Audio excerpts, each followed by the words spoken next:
Hello everyone, आज है 11 फरवरी और आज इस वीडियो में हम बात करने जा रहे हैं एमएमटीसी के बारे में। सरकारी कंपनी और काफ़ी वॉलेटाइल शेयर है ये, और काफ़ी बड़ा गेम यहाँ पर चल रहा है और वो गेम है वॉल्यूम्स का। बात करेंगे उसके बारे में, लेकिन उससे पहले अगर आपने अभी तक चैनल को सब्सक्राइब नहीं किया है तो प्लीज़ अभी इसे सब्सक्राइब कर लीजिए, क्योंकि आगे भी बहुत सारे वीडियोज़ हैं जो आपको काफ़ी ज़्यादा हेल्प करेंगे। तो 85 रुपीज़ का शेयर है और पिछले एक महीने में देखोगे तो बेहतरीन तेज़ी आई थी। 65 रुपये से 100 रुपये पर ये गया था।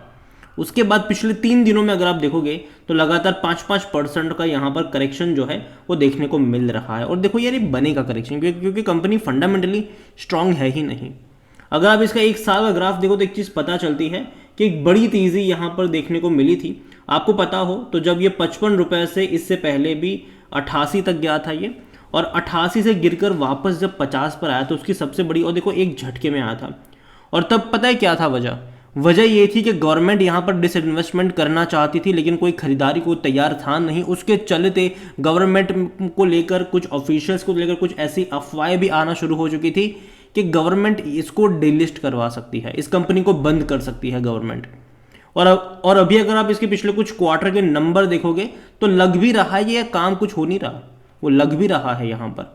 लेकिन फिर भी जब पिछले जो दिसंबर और जनवरी में जिस तरीके की तेज़ी थी, सरकारी कंपनियां आंधी की तरह दौड़ रही थी, तो ये भी भागना शुरू कर गया। लोगों ने ये तक नहीं देखा कि फंडामेंटल्स कंपनी के बहुत ही खराब है।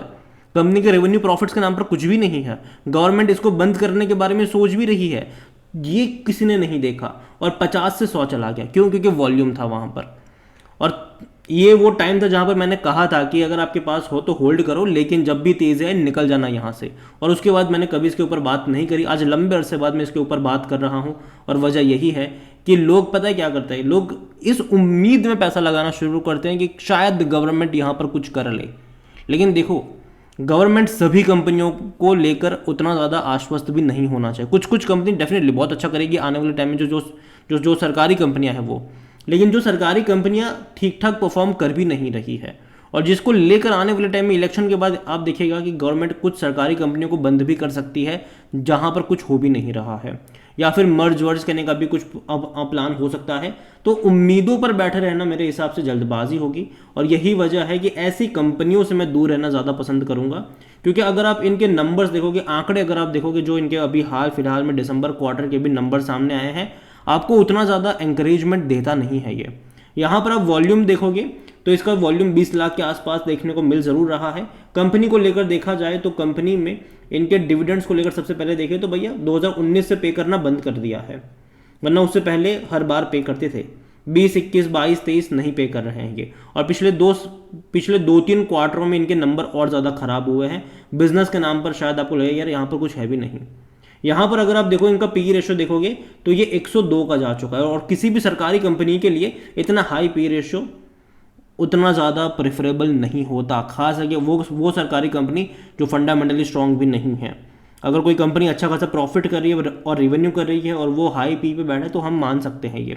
लेकिन जहाँ पर ये कुछ है ही नहीं, अगर इनके फिनेंशियल्स को देखोगे तो आप खुद देख सकते हैं कि इनके फिनेंशियल्स पहले कितने थे। अगर आप इनका पहले रेवेन्यू देखो तो 2 से 3 हज़ार करोड़ का क्वार्टरली रेवेन्यू था। लेकिन उसके बाद अगर आप देख रहे हो 2021 से, हालांकि उससे पहले और भी ज़्यादा था, लेकिन उसके बाद देखो तो लगातार गिरना शुरू हो गया। 2022 में ये 1500 करोड़ आ गया। इवन दिसंबर के टाइम पर तो ये 800 करोड़ पर आ गया ये। फिर उसके बाद अगर आप देखो फिर 750 करोड़ हुआ। फिर उसके बाद अगर आप देखो 300 करोड़ हुआ। सितंबर में तो 124 करोड़ का नेगेटिव में रेवेन्यू नेगेटिव में चला गया इनका। अभी लास्ट दिसंबर में 96 करोड़ का रेवेन्यू हुआ है। लेकिन क्या ये उतना भी वर्थ है कि नहीं? ये ज़रूर है यहाँ पर। और रेवेन्यू फ्रॉम ऑपरेशंस तो और भी कम है यहाँ पर, है ही नहीं। प्रॉफिट्स भी अगर आप देखोगे यहाँ पर 55 करोड़ का प्रॉफिट हुआ ज़रूर है, लेकिन पहले क्या था भाई साहब, पहले प्रॉफिट और ज़्यादा इनके अच्छे हुआ करते थे। लेकिन अभी प्रॉफिट के नाम पर बहुत ही ज़्यादा खराब प्रॉफिट मैं कहूँगा यहाँ पर। और अगेन, भरोसे करने लायक कंपनी अभी मुझे लग नहीं रही है। यहाँ पर अगर आप पैसा लगा रहे हो, सिंपल आप एक जुआ खेल रहे हो कि बनेगा तो बनेगा, नहीं तो उड़ जाएगा। यहाँ पर आप शेयर होल्डिंग को लेकर देखो तो एक चीज़ है कि प्रमोटर यहाँ पर गवर्नमेंट है। 89.93% का स्टेक है गवर्नमेंट के पास, यहाँ पर आप खुद देख सकते हैं, ठीक है, अभी के टाइम पर। और पहले भी उतना ही था। और यहाँ पर गवर्नमेंट का प्लान था, डिसइन्वेस्टमेंट का प्लान था यहाँ पर गवर्नमेंट का, लेकिन कोई ज़्यादा अट्रैक्टिव उनको मिला ही नहीं। और जिसके चलते गवर्नमेंट बाद में सोच भी रही थी कुछ कंपनी को बंद करने को लेकर। और जब ये चर्चा हो रही थी, ये शेयर एक झटके में 30-40% गिर गया था। उससे ज़्यादा ही गिरा था ये उस टाइम पर। तो गिरावट बहुत ज़्यादा यहाँ पर दिखाई थी इसने। यहाँ पर म्यूचुअल फंड के पास 0.29% का स्टेक है, जो पहले 0.01 था और सितंबर में 0.02 था। तो दिसंबर क्वार्टर में म्यूचुअल फंड ने खरीदारी करी, पता नहीं क्यों करी है, लेकिन करी है उन्होंने भी। डोमेस्टिक की 2.50% की होल्डिंग घट के 2.14 पर आए हैं। यहाँ पर जो एफआईएल्स थे वो भाग चुके हैं 0.03% से, सब कुछ बेच बाज के 0 पर आ चुके हैं। और ज़्यादा क्वांटिटी यहाँ पर कोई लेकर बैठा है तो वो रिटेल इन्वेस्टर है, 6.95% उनके पास है प्रमोटर के बाद। अदर पार्टीज के पास 0.69% का स्टेक देखने को मिल रहा है। देखिए एमएमटीसी, जाहिर सी बात है, फंडामेंटल्स कंपनी के उतने अच्छे नहीं हैं, फिनेंशियल्स इसके और भी ज़्यादा खराब नज़र आ रहे हैं। और कंपनी अभी आने वाले टाइम में डिपेंड करेगा कि गवर्नमेंट क्या फैसला लेगी इसको लेकर।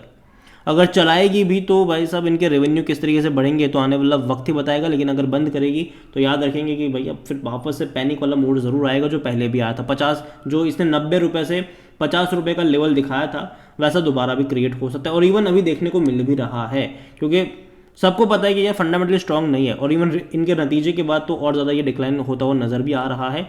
और मैं यही कहता हूँ कि इवन पहले भी मैंने यही चीज़ कही थी कि मत खरीदारी करना। सरकारी कंपनियां भाग रही थी, इसका मतलब ये नहीं है कि कोई भी कंपनी, हर कोई कंपनी भागना शुरू कर देगी।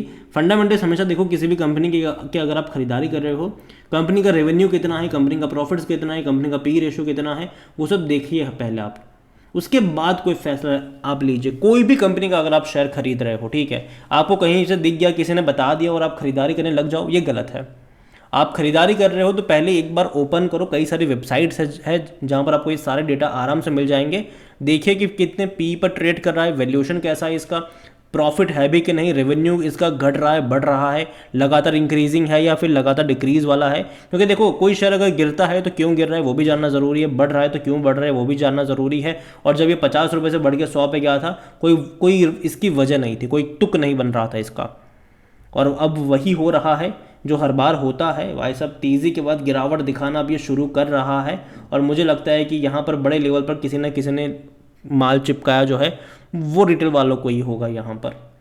तो ओवरऑल मैं अभी के लिए इतना ही कहूँगा कि यार देखो कंपनी फंडामेंटली स्ट्रांग नहीं है, इसका जो फ्यूचर है वो उतना ज़्यादा बेटर मुझे अभी के लिए तो नहीं लग रहा है। आगे अगर कुछ होगा, कुछ गवर्नमेंट इसको बचाने की कोशिश करेगी तो डेफिनेटली बात करेंगे उसके बारे में भी, लेकिन अभी के लिहाज से फंडामेंटली स्ट्रांग नहीं है और लगातार काफ़ी ख़राब नंबर्स कंपनी ने रिपोर्ट भी करे हैं। तो भरोसे वाली मुझे अभी के लिए नहीं लग रही है और यही वजह है कि मैं इसको अवॉइड करना ज़्यादा पसंद करूँगा।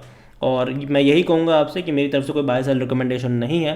मैं मानता हूँ कि गवर्नमेंट काफ़ी अच्छा करेगी आने वाले टाइम में कुछ सेक्टरों में, चाहे वो पावर हो या फिर मेटल वाले सेक्टर भी क्यों ना हो, लेकिन हमेशा फंडामेंटल चेक करिएगा। और इसके फंडामेंटल मुझे उतने अच्छे नहीं लग रहे हैं, ये मेरा मानना है, बाकी मर्जी आपकी है। वीडियो को यहीं पे एंड करूँगा, पसंद आया हो तो लाइक करें, शेयर करें, चैनल पर अगर पहली बार हैं तो प्लीज़ सब्सक्राइब करें। और एमएमटीसी लिमिटेड के बारे में आप क्या सोचते हैं वो भी आप मुझे कमेंट में लिखकर बता सकते हैं। और अगर आप चाहते हैं कि मैं और किसी सरकारी कंपनी के ऊपर भी बात करूं तो उसका भी नाम कमेंट में लिखिएगा, जितनी ज़्यादा कमेंट आएगी उतना ही जल्दी वीडियो आएगा। Thank you.